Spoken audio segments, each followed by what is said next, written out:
सुप्रभात प्यारे बच्चों। 9th क्लास के सभी विद्यार्थी आज अपनी कीर्ति का पुस्तक से दूसरा अध्याय पढ़ेंगे जिसका नाम है मेरे संग की औरतें।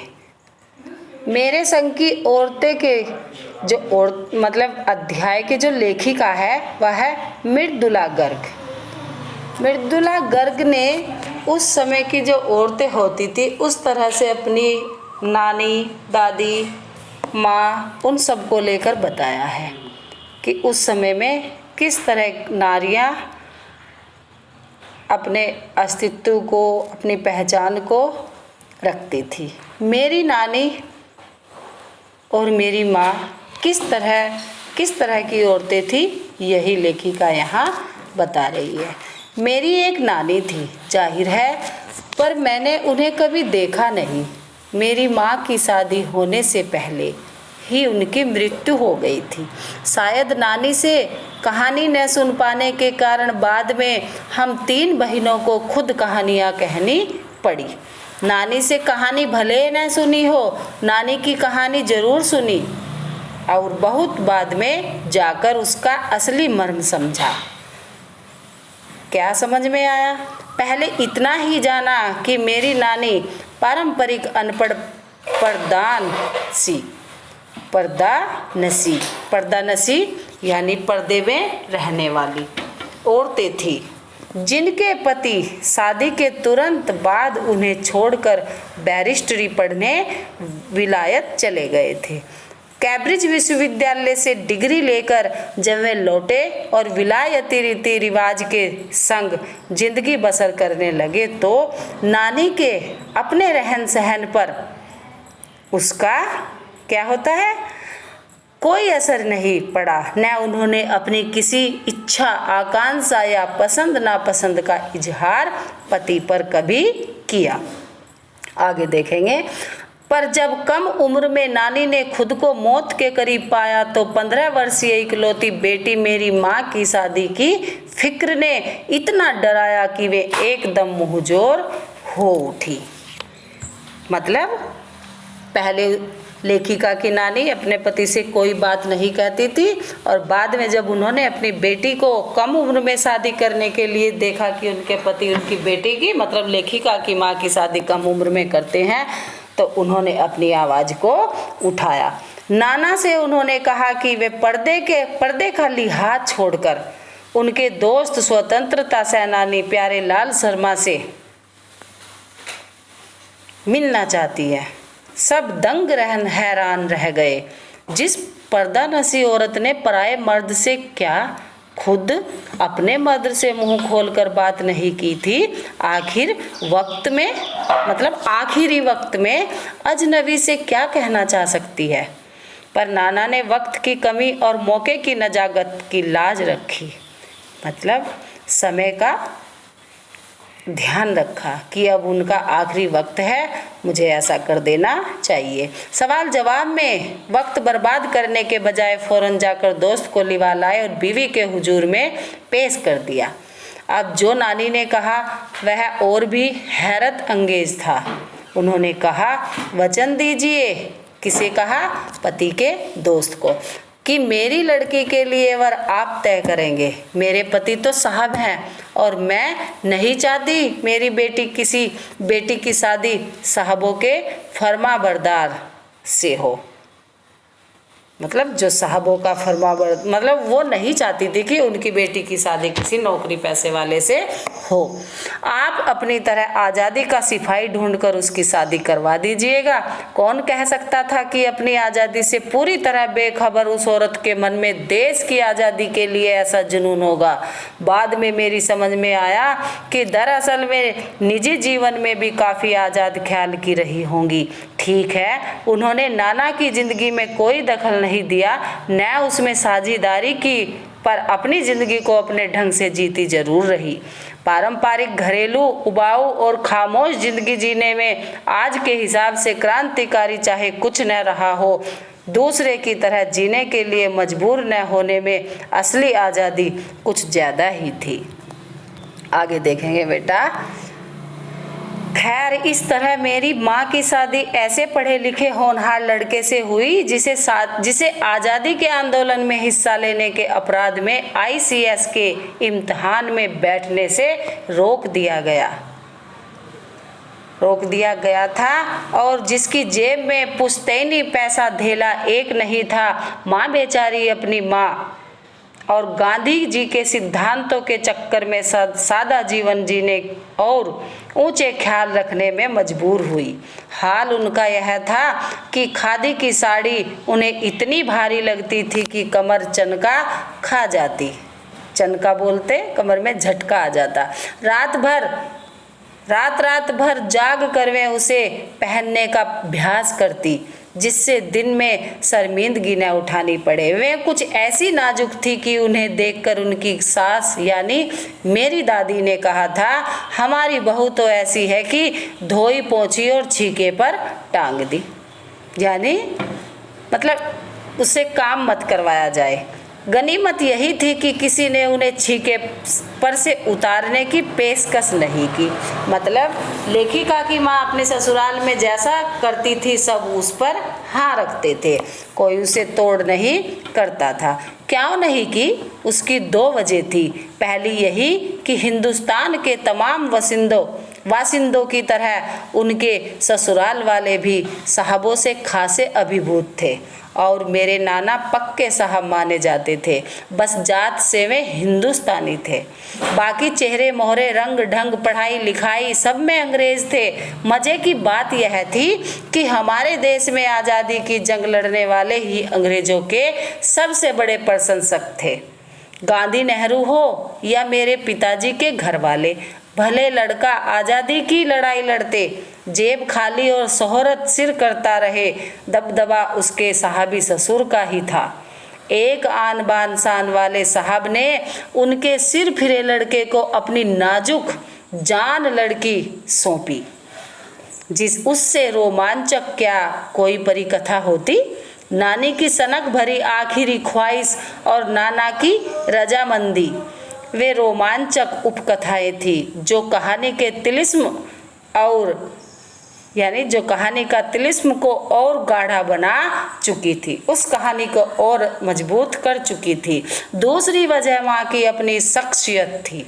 उनमें खूबसूरती, नजाकत, गैर दुनियादारी के साथ ईमानदारी और निष्पक्षता कुछ इस तरह घुली मिली थी कि वे परिजात से कम जुदाई नहीं मालूम पड़ती थी। कम जादुई, जुदाई नहीं बेटा, जादुई नहीं मालूम पड़ती थी। मतलब जो परी हुआ करती थी और परियों का जादू होता था, तो लेखिका की माँ भी कुछ ऐसी ही थी। उनसे ठोस काम करवाने की कोई सोच भी नहीं सकता था। हाँ, हर ठोस और हवाई काम के लिए उनकी जवानी राय जरूर मांगी जाती थी और पत्थर की लकीर की तरह निभाई भी जाती थी। मैंने अपनी दादी को कई बार कहते सुना था, हम हाथी पे हल ना जुतवाया करते, हम पे बैल हैं। बचपन में ही मुझे इस जुमले का भावार्थ समझ में आ गया था, जब देखा था कि हम बच्चों की ममतालु परवरिश के मामले में माँ के सिवा घर के सभी प्राणी मुस्तैद रहते थे, तैयार रहते थे। दादी और उनकी जेठानियाँ ही नहीं, खुद मर्द जात पिताजी भी। पर ठोस काम न करने का यह मतलब नहीं था कि माँ को आज़ादी का जुनून कम था। वह भरपूर था और अपने तरीके से वे उसे भरपूर निभाती रही थी। जाहिर है कि जब जुनून आज़ादी का हो तो उसे निभाना भी आज़ादी से चाहिए। जिस तिस पूछ कर उसके तरीके से नहीं, खुद अपने तरीके से। हमने अपनी माँ को कभी भारतीय माँ जैसा नहीं पाया। न उन्होंने कभी हमें लाड किया, न हमारे लिए खाना पकाया और न अच्छी पत्नी बहू होने की सीख दी। कुछ अपनी बीमारी के चलते भी वे घबराकर नहीं संभाल पाती थी, पर उसमें ज़्यादा क्या होता था, हाथ उनकी अरुचि का था। उनका ज़्यादा वक्त किताबें पढ़ने में बीतता था। बाकी वक्त साहित्य चर्चा में या संगीत सुनने में, और वे ये सब बिस्तर पर लेटे लेटे किया करती थी। फिर भी जैसा मैंने पहले कहा था, हमारे परंपरागत दादा दादी या उनकी ससुराल के अन्य सदस्य उन्हें न नाम धरते थे, न उनसे आम औरतों की तरह होने की अपेक्षा रखते थे। उनमें सबकी इतनी श्रद्धा क्यों थी, जबकि वह पत्नी, माँ और बहू के किसी प्रचारित कर्तव्य का पालन नहीं करती थी। सहाबी खानदान के रोब के अलावा मेरी समझ में 2 कारण आए हैं। नंबर 1, वह कभी झूठ नहीं बोलती थी, और नंबर 2, वह एक की गोपनीय बात को दूसरे पर जाहिर नहीं होने देती थी। पहले के कारण उन्हें घर वालों का आदर मिला हुआ था, दूसरे कारण बाहर वालों की दोस्ती। दोस्त वे हमारी भी थी। माँ की भूमिका हमारे पिता बखूबी निभा देते थे। मुझे याद है बचपन में भी हमारे घर में किसी की चिट्ठी आने पर कोई उससे यह नहीं पूछता था कि उसमें क्या लिखा है, भले वह एक बहन की दूसरी के नाम क्यों ना हो। माँ यह जानने को बेहाल हो कि बीमारी से वह उबरी या नहीं। छोटे से घर में 6 बच्चों के साथ सास ससुर आदि के रहते हुए भी हर व्यक्ति को अपना निजत्व बनाए रखने की छूट थी।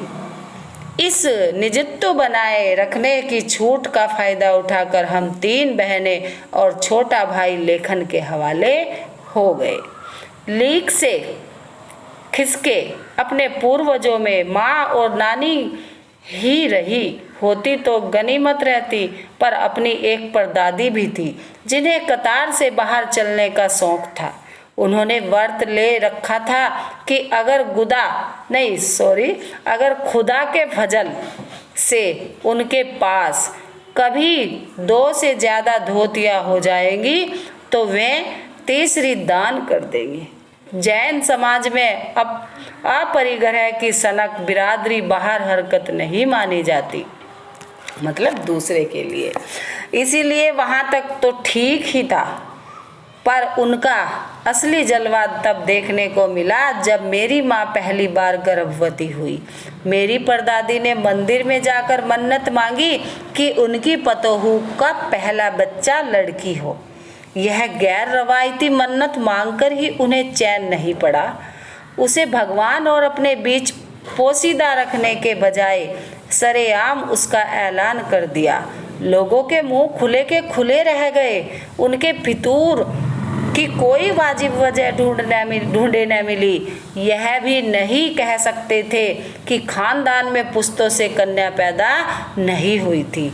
इसीलिए माँ जी बेचारी कन्यादान के पुण्य के अभाव को पूरा करने के चक्कर में थी, क्योंकि पिताजी की ही नहीं दादी जी की भी बहनें मौजूद थी। हाँ, पहला बच्चा हर बहू का बेटा होता रहा था।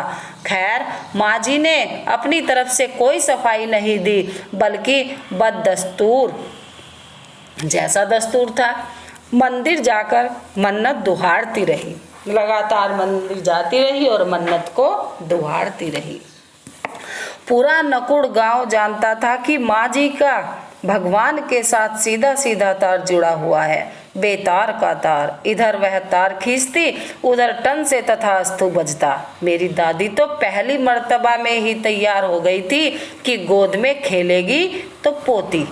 पर माँ जी की आरजू किस कदर रंग लाएगी, उसका उन्हें भी गुमान न रहा होगा। आगे देखेंगे। लड़की की गैर वाजिब जुस्तजू सुन भगवान कुछ ऐसी अफरा तफरी में आ गए कि 1 न 2 पूरी 5 कन्याएं एक के बाद एक धरती पर उतार दी।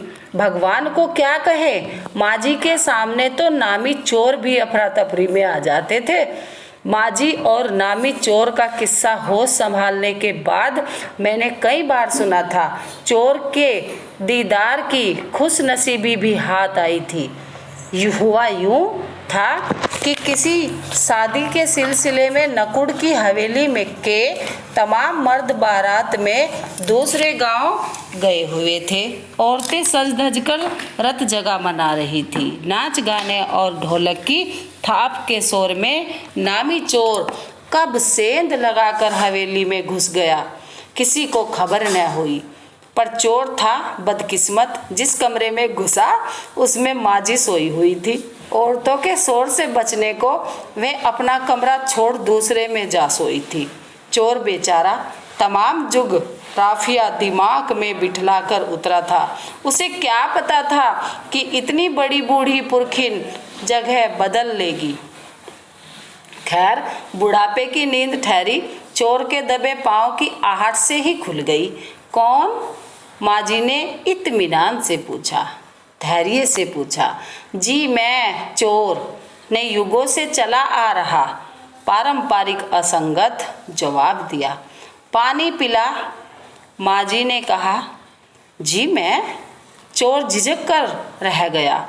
तब तक माजी बिस्तर के बराबर में टटोल कर देख चुकी थी, लोटा खाली था। ऐसा कर उन्होंने कहा, यह लोटा ले और कुएं से पानी भर ला, पर देख कपड़ा कसकर बांधे रखियो और तरीके से छानियो। चोर घबरा गया। अंधेरे में इन्होंने कैसे जाना कि उसके मुंह पर कपड़ा बंधा है और कमर में भांग।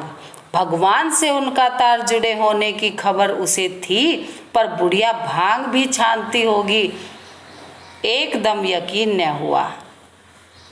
इसी से कुछ हैरान परेशान हो उठा। जल्दी कर भाई। तभी माजी ने कहा, बड़ी प्यास लगी है। मैं तो चोर हूँ। मारे घबराहट और धर्म संकट के चोर सच कह गया। हुआ करे। माजी ने कहा, प्यासे को पानी तो पिला, पर देख मेरा धर्म न बिगाड़ियो। लोटे के मुंह से कपड़ा न हटाइयो, हाथ रगड़कर धो लीजियो और पानी कपड़े से छान कर भरियो। आप चोर के हाथ का पानी पी लोगी? कहा, न रगड़कर धो लीजियो। सब नाच गाने में लगे हैं। तेरे और भगवान के सिवा कौन धरा है जो पिलाएगा? भगवान वहीं कहीं उसके बराबर में धरे हैं। सुनकर चोर कुछ ऐसा अक बकाया, मतलब उसने सोचा ये क्या हुआ, बड़बड़ाया, एकदम भौचक्का रह गया कि लोटा उठाकर चल दिया। पूरी एहतियात के साथ पानी भरकर लोटा तो पहरेदार ने धर दबोचा कुएं पर देख लिया गया था। तब माजी ने लोटे का आधा पानी खुद पीकर बाकी चोर को पिला दिया और कहा, एक लोटे से पानी पीकर हम माँ बेटे हुए। अब बेटा, चाहे तो तू चोरी कर, चाहे खेती। बेटा बेचारा किस लायक रह गया होगा, सो रोमांचक धंधा छोड़ खेती से लगा। सालों साल लगा रहा। जब मैंने उसे देखा तो बड़ा भला मानुस बूढ़ा लगा। मुझे डरा डरा हैरान सा। अब खानदानी विरासत कहिए या जीवाणुओं का प्रकोप, उन दो सन की बुढ़ियों के बीच में अच्छी फंसी। एक तरफ माजी के चलते अपनी लड़की होने पर कोई हीन भावना मन में नहीं उपजी, दूसरी तरफ नानी के चलते देश की आज़ादी को लेकर नाहक रोमानी ही रही। 15 अगस्त 1947 को जब देश को आज़ादी मिली, या कहना चाहिए जब आज़ादी पाने का जश्न मनाया गया, तो दुर्योग से मैं बीमार थी। उन दिनों टाइफाइड खासा जानलेवा रोग माना जाता था, इसलिए मेरे तमाम रोने धोने के बावजूद डॉक्टर ने मुझे इंडिया गेट जाकर जश्न में शिरकत करने की इजाज़त नहीं दी। चूँकि डॉक्टर अपने नाना के परम मित्र, उनसे ज़्यादा नाना थे, इसलिए हमारे पिताजी जो बात बात पर सत्ताधारियों की से लड़ते भिड़ते फिरते थे, चुप्पी साध गए। मैं बददस्तूर रोती कलपती रही। क्या कोई बच्चा इकलौती गुड़िया के टूट जाने पर रोया होगा? मेरी उम्र तब 9 बरस की थी, इतनी छोटी नहीं कि गुड़िया से बहलती और इतनी बड़ी नहीं कि डॉक्टरी तर्क समझती। तंग आकर पिताजी मुझे बरदर्श कारम जो उपन्यास पकड़ा गए।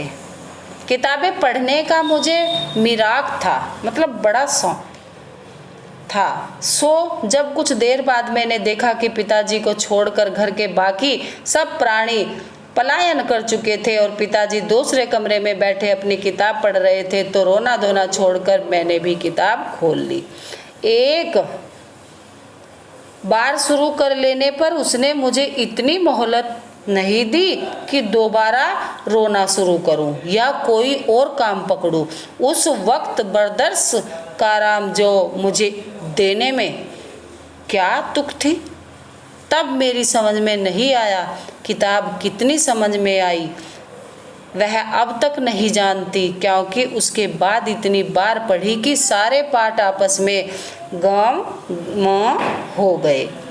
कितना पहली बार में पल्ले पड़ा, कितना बाद में कहना मुश्किल है, पर इतना विश्वास के साथ कह सकती हूँ कि उसका एक अध्याय जो बच्चों पर होने वाले अत्याचार पर था, मुझे पहली बार में ही लगभग कंठस्थ हो गया था। उम्र के हर पड़ाव पर वह मेरे साथ रहा और मेरे लेखन के एक महत्वपूर्ण भाग को प्रभावित करता रहा, जैसे जादू का कालीन। मेरा नाटक नहीं, वह 3 किलो की छोरी जैसी कहानियां व कठगुलाब उपन्यास के कई अंश। माँ जी की मन्नत का असर रहा होगा कि मैं ही नहीं, मेरी चारों बहनें भी लड़की होने के नाते किसी हीन भावना का शिकार नहीं हुई। नानी माँ और परदादी की परंपरा बरकरार रखते हुए लीक पर चलने से भी इनकार किए रही। पहली लड़की जिसके लिए मन्नत मांगी गई थी वह मैं नहीं, मेरी बड़ी बहन मंजुल भगत थी। घर का नाम रानी था। क्या था? रानी। बाहर का मंजुल लेखिका अवतार हुआ मंजुल भगत, क्योंकि लिखना शादी के बाद शुरू किया और अपना नाम बदलकर पति के ग्रहण करने में कोई हीन भावना आड़े नहीं आई, इसीलिए पैदाइशी जैन नाम छोड़ भगत बनी। दूसरे नंबर पर मैं थी। घर का नाम उमा, बाहर का मृदुला। मैंने भी शादी के बाद लिखना शुरू किया, सो बतौर लेखिका नाम चला मृदुला गर्ग। मुझे याद है जब हमने लिखना शुरू किया उससे कुछ पहले नारीवाद का चलन हुआ था। शादी के बाद नाम न बदलने का रिवाज उसी ने चलाया था। मन्नू भंडारी का हवाला देकर हमसे पूछा भी जाता था कि आप लोग इतने पोकापंथी घर घुस्सू क्या हो, नाम क्यों बदला, हमारे पास इसका कोई ढंग क्यों हो, नाम क्यों बदला। फिर बात आती है हमारे पास इसका कोई ढंग इसलिए नहीं होता। देखे बेटा, अब भी नहीं है, पर नाम बदलने से अपने व्यक्तित्व का कोई नुकसान होते मैंने नहीं देखा। पूछने को तो पिताजी से लोग यह भी पूछते थे, 5 बेटियों से अपना मन नहीं भरा जो हर बेटी के 2-2 नाम रख छोड़े हैं। मुझसे छोटी बहन का घर का नाम है गौरी और बाहर का चित्रा। वह नहीं लिखती। उसका कहना है वह इसलिए नहीं लिखती क्योंकि घर में कोई पढ़ने वाला भी तो चाहिए। खैर, उसके बाद जब चौथी 5वीं बेटियां पैदा हुई तो पिताजी ने इतनी बात जमाने की सुनी कि उनका एक एक नाम ही रखा, रेणु और अचला। 5 बहनों के बाद एक भाई हुआ, राजीव। मजे की बात यह है कि बीच की 2 बहनें ही लेखन से बची रही। अचला और राजीव फिर उसमें जा फंसे। अचला मुझसे 8 साल छोटी है और वक्त के बदलाव की लाज रखते हुए अंग्रेजी में लिखती है, पर राजीव फिर हिंदी के हवाले। हम 4 लिखते हैं और तमाम खानदान हमें पढ़ता है। मेरी ससुराल में मुझे कोई नहीं पढ़ता। इस तथ्य को हजम करने में मुझे काफ़ी वक्त लगा। फिर उसके फ़ायदे भी नज़र आने लगे। कम से कम घर के भीतर तो मुझे हिंदी आलोचना बुद्धि से 2-4 नहीं होना पड़ता। मतलब जो लेखिका लिखती है इस भाषा शैली में लिखती है तो जितने लोग पढ़ेंगे वह उस पर कमेंट करेंगे, उस पर विचार करेंगे, आलोचना करेंगे। तो जब उसके ससुराल वाले नहीं पढ़ते थे तो उनसे वह बच जाती थी, लेकिन लिखने का शौक बड़ा सिर पर चढ़ा हुआ था। अब बेटा आप देखेंगे, आगे चलेंगे।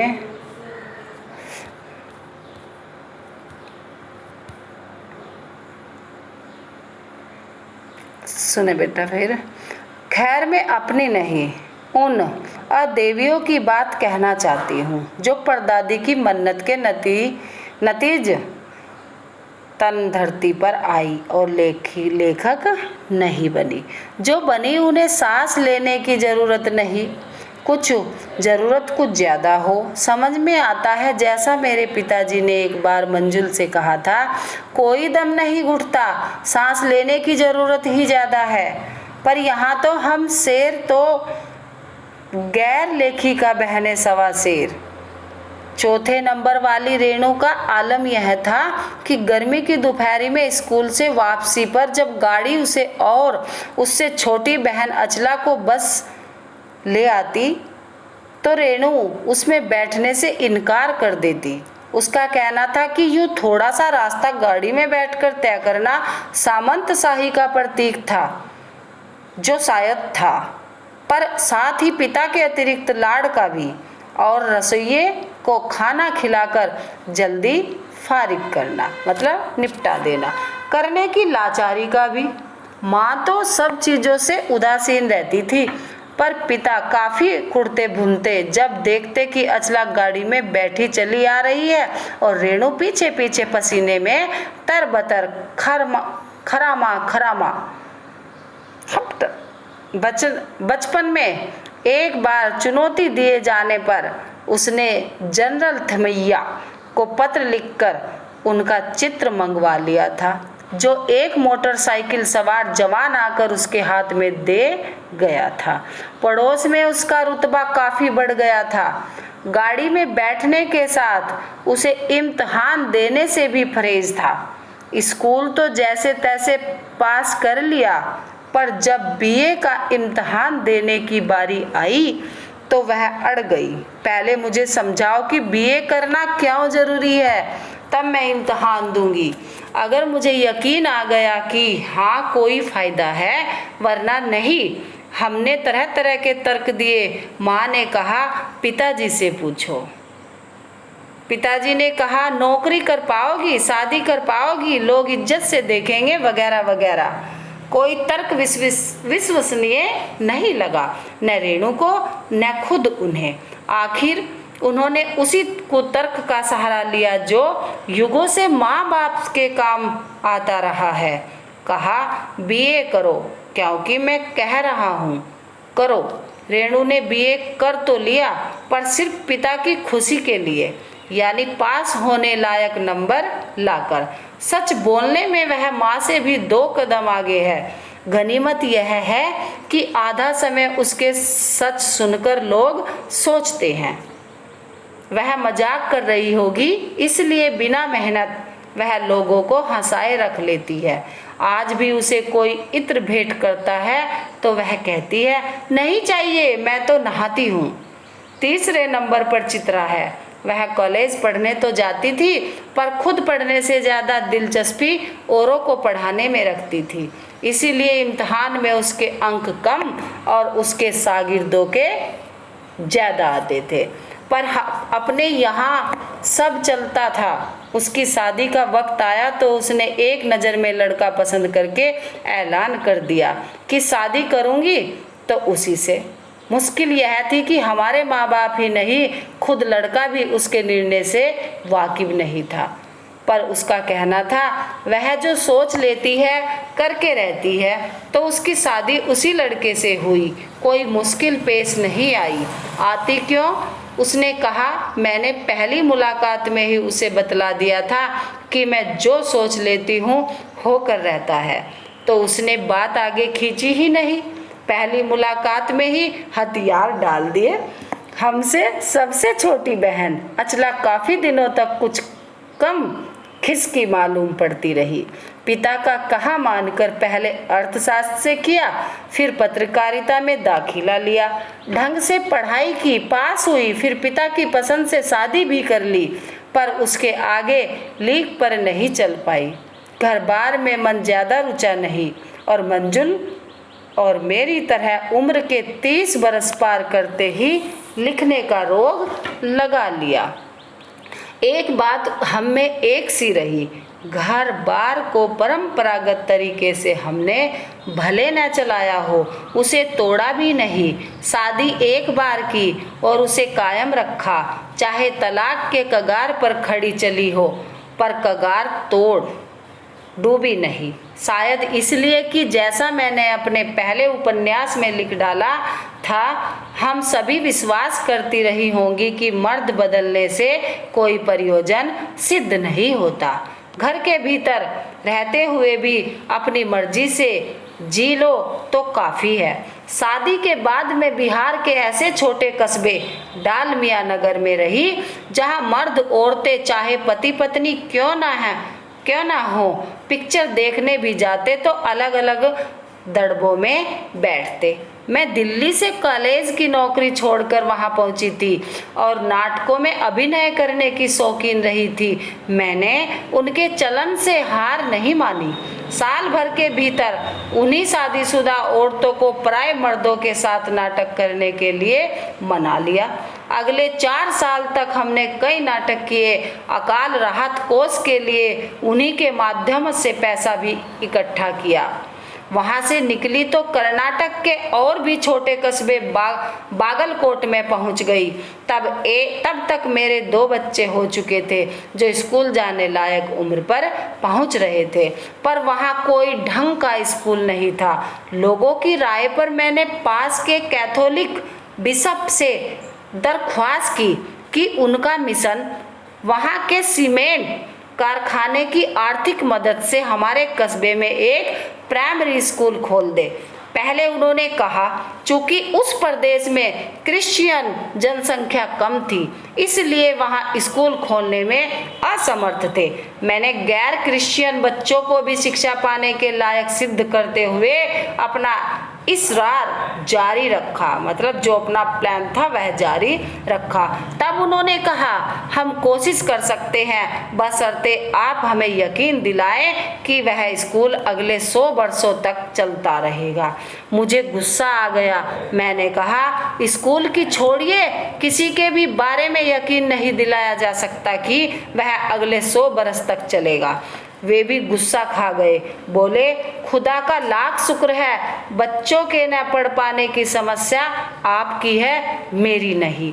बात कड़वी थी पर 100% सच के आगे सिर झुकाने की हमारी बचपन की आदत थी।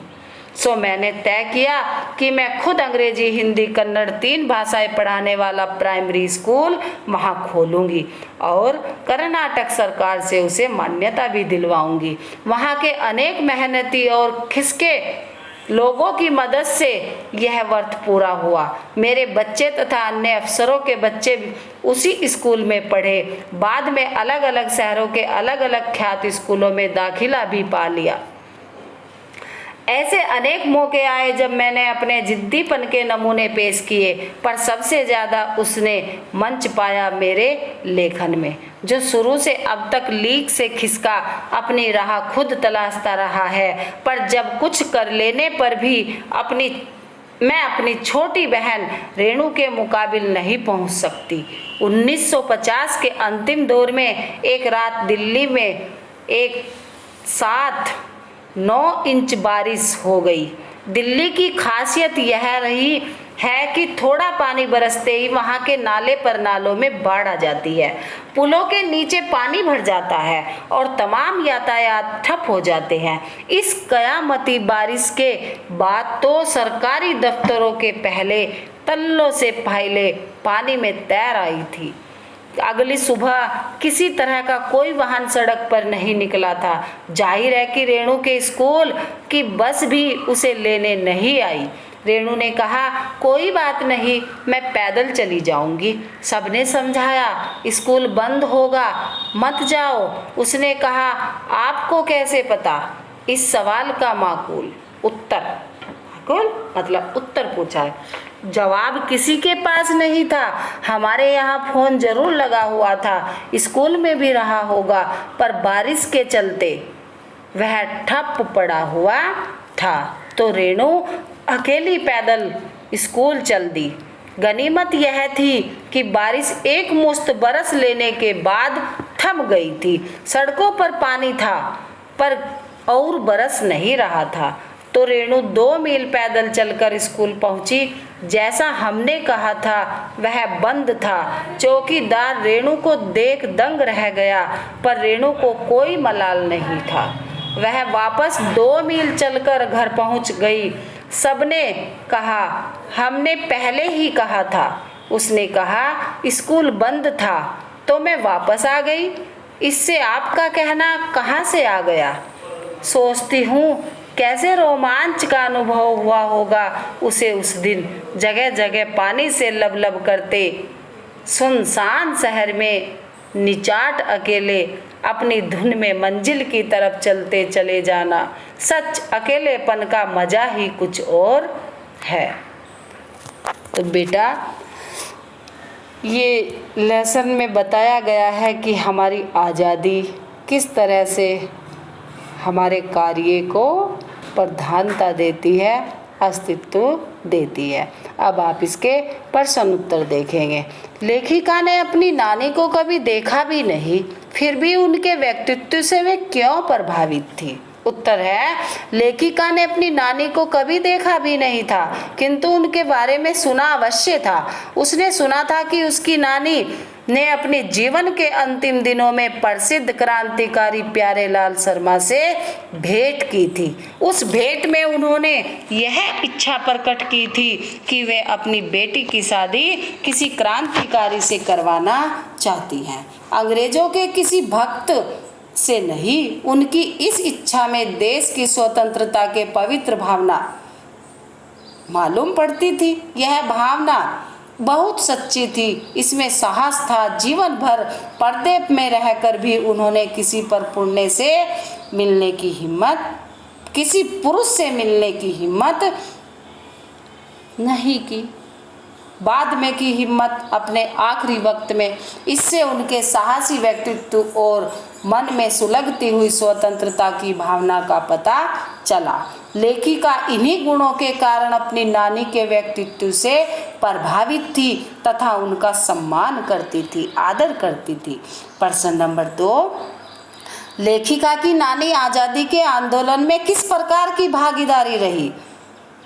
लेखिका की नानी आज़ादी के आंदोलन में, लेखिका की जो नानी थी, उन्होंने आज़ादी के आंदोलन में प्रत्यक्ष रूप से भले ही भाग नहीं ले पाया हो, परंतु अप्रत्यक्ष रूप में सदैव इस लड़ाई में सम्मिलित रही। और इसका मुख्य उदाहरण यही था कि उन्होंने अपनी पुत्री की शादी की जिम्मेदारी अपने पति के स्वतंत्रता सेनानी मित्र को दी थी। वह अपना दामाद एक आज़ादी का सिपाही चाहती थी, न कि अंग्रेजों की चाटुकारी करने वाले को। उन्हें अंग्रेजों और अंग्रेजियत से चिढ़ थी। उनके मन में आज़ादी के लिए एक जुनून था, एक प्रेम था। प्रश्न नंबर 3 देखेंगे। लेखिका की माँ परंपरा का निर्वाह न करते हुए भी सबके दिलों पर राज करती थी। कथन के आलोक में लेखिका के माँ के व्यक्तित्व की विशेषताएं लिखिए। ख देखें, लेखिका की दादी के घर के माहौल का शब्द चित्र अंकित कीजिए। बेटा, क का उत्तर देखेंगे। लेखिका की माँ बहुत ही नाजुक, सुंदर और स्वतंत्र विचारों की महिला थी। उनमें ईमानदारी, निष्पक्षता और सच्चाई भरी हुई थी। वे अन्य माताओं की तरह कभी भी अपनी बेटी को अच्छे बुरे की सीख न देती और न खाना पकाकर खिलाया। उनका अधिकांश समय अध्ययन अथवा संगीत को समर्पित था। वे कभी झूठ नहीं बोलती थी और न कभी इधर की उधर करती थी। शायद यही कारण था कि हर काम में उनकी राय ली जाती थी। हर कोई उसे सहर्ष स्वीकारता था, प्यार करता था। ख का उत्तर देखेंगे, लेखिका की दादी के घर में कुछ लोग जहां अंग्रेजियत के दीवाने थे, वहीं कुछ लोग भारतीय नेताओं के मुरीद भी थे। घर में बहुमती होने के बाद भी एकता का बोलबाला था। घर में किसी प्रकार की संकीर्णता नहीं थी। सभी लोग अपनी अपनी स्वतंत्रता एवं निजता बनाए रख सकते थे। घर के बच्चों के पालन पोषण में घर के सभी लोग जिम्मेदार थे। कोई भी सदस्य अपने विचार किसी पर थोप नहीं सकता था। इस प्रकार हम कह सकते हैं कि घर का माहौल अमन चैन से भरपूर और सुखद था, इतने लोगों के रहते हुए भी। प्रश्न नंबर 4 देखेंगे, आप अपनी कल्पना से लिखिए कि परदादी ने पतोहू के लिए पहले बच्चे के रूप में लड़की पैदा होने की मन्नत क्यों मांगी। उत्तर देखें बेटा, दादी जी एक सामान्य महिला थी। उनके मन में लड़का लड़की का भेद नहीं था। पीढ़ियों से परिवार में किसी कन्या का जन्म नहीं हुआ था। प्रायः सभी लोग लड़के की कामना करते थे। दादी जी को ये भेदभाव शायद चुभता होगा और परिवार में किसी कन्या का न होना उनके मन को बेचैन करता होगा। शायद इन्हीं कारणों की वजह से परदादी ने पतोहू के लिए पहले बच्चे के रूप में लड़की पैदा होने की मन्नत मांगी।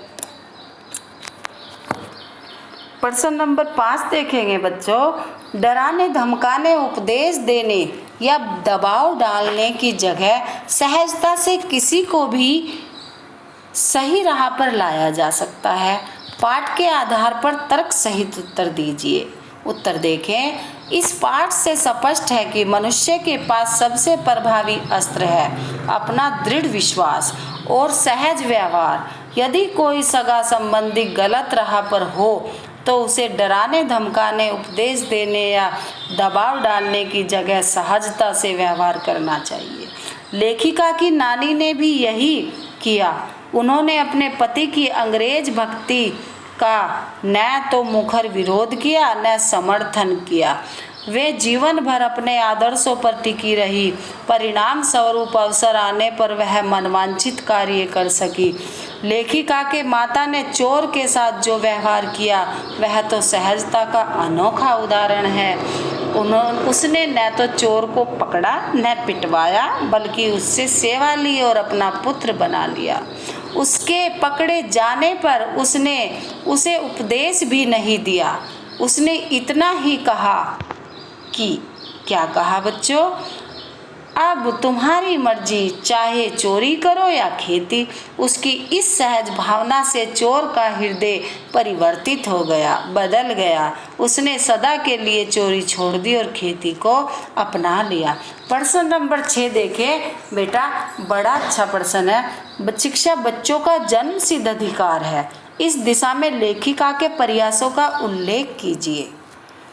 उत्तर देखें, शिक्षा बच्चों का जन्म सिद्ध अधिकार है। लेखिका को यह बात तब पूरी तरह समझ में आ गई जब उनके 2 बच्चे स्कूल जाने लायक हो गए। लेखिका कर्नाटक के एक छोटे कस्बे में रहती थी। उन्होंने वहां के कैथोलिक चर्च के बिशप से एक स्कूल खोलने का आग्रह किया, निवेदन किया, परंतु उन्होंने क्रिश्चियन बच्चों की संख्या कम होने की बात कहकर स्कूल खोलने से मना कर दिया। लेखिका ने कहा कि गैर क्रिश्चियन बच्चों को भी शिक्षा प्राप्त करने का अधिकार है, परंतु बिशप तैयार नहीं हुए। ऐसे में लेखिका ने आगे बढ़ते हुए अपने दम पर एक ऐसा स्कूल खोलने का मन बना लिया जिसमें अंग्रेजी, कन्नड़ और हिंदी 3 भाषाएं पढ़ाई जाएगी। लोगों ने भी लेखिका का साथ दिया और वे बच्चों को शिक्षा का अधिकार दिलाने में सफल रही। प्रश्न नंबर 7 देखेंगे। पाठ के आधार पर लिखिए कि जीवन में कैसे इंसानों को अधिक श्रद्धा भाव से देखा जाता है। उत्तर देखें बेटा, प्रस्तुत पाठ के आधार पर यह कहा जा सकता है कि जो लोग कभी झूठ नहीं बोलते और सच का साथ देते हैं, जो किसी की बात को इधर उधर नहीं करते अर्थात चुगलखोरी से दूर रहते हैं, जिनके इरादे मजबूत होते हैं, जो हीन भावना से ग्रस्त नहीं होते तथा जिनका व्यक्तित्व सरल, सहज एवं पारदर्शी होता है, उन्हें पूरा समाज श्रद्धा भाव से देखता है। प्रश्न नंबर 8, सच अकेलेपन का मजा ही कुछ और है। इस कथन के आधार पर लेखिका की बहन एवं लेखिका के व्यक्तित्व के बारे में अपने विचार बताइए।